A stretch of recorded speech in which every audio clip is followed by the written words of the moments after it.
So this is one of my favorite tools I've written for Slingshot. Basically, it'll animate a value over time. So if I select this node here, let's say I want to animate the scale, I can see that this parameter is called scale. So I'm going to have, with the node selected, go value over time. I'm going to do type attribute, and I'm going to type in scale. And this thing is a float integer, so I'm going to select that. And you can see here it has added some parameters, and it's put an expression in that parameter. So what's cool about this, if I were to go and play this back, you can see it's going to basically move between these two values, between these two frame numbers. As you can see here, our sphere is growing upwards. Wow.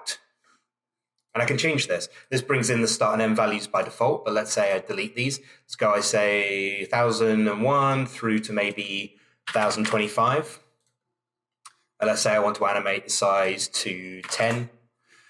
You can see here, that's super easy to set up. So let's say I want to do this on something that's a vector. I've now switched out to a box. So let's say I want to animate this thing going up. So I'm going to look at its center here, and you can see the parameters are called tx, ty, tz. So the root of that is t. That's the bit that I want. So I'm going to select that. I'm going to go value over time. We're going to type attribute again. It's t, and this time it's a vector. So we're going to tell it that. And then let's say we want to animate it on the y. So we're going to select the y. And it's created the T controls underneath our vector here, and it's animating in the Y axis. So again, if I don't know, let's make this 10 and let's break that. Let's have it go just over, 75 frames.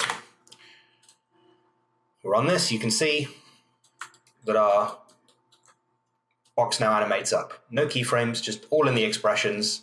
And these are super easy to link and move about and do all of the other fun Houdini stuff with that keyframes might be a little bit prohibitive with. So this is a slightly more complex example, but not really. Here I have some smoke, and I'm animating two things in the smoke sim. I'm animating the turbulence scale, and I'm animating the swirl size. So we start off with some nice big swirls, and then we get some much finer details towards the end of the sim. And as you can see, I'm also animating the intensity of one of my lights, so it turns on halfway through that shot. This is just one of many tools available on my Slingshot shelf, and now if you type in Insta50 into the discount code, you get 50% off this entire thing. So it's like 12 bucks. Hopefully you enjoy.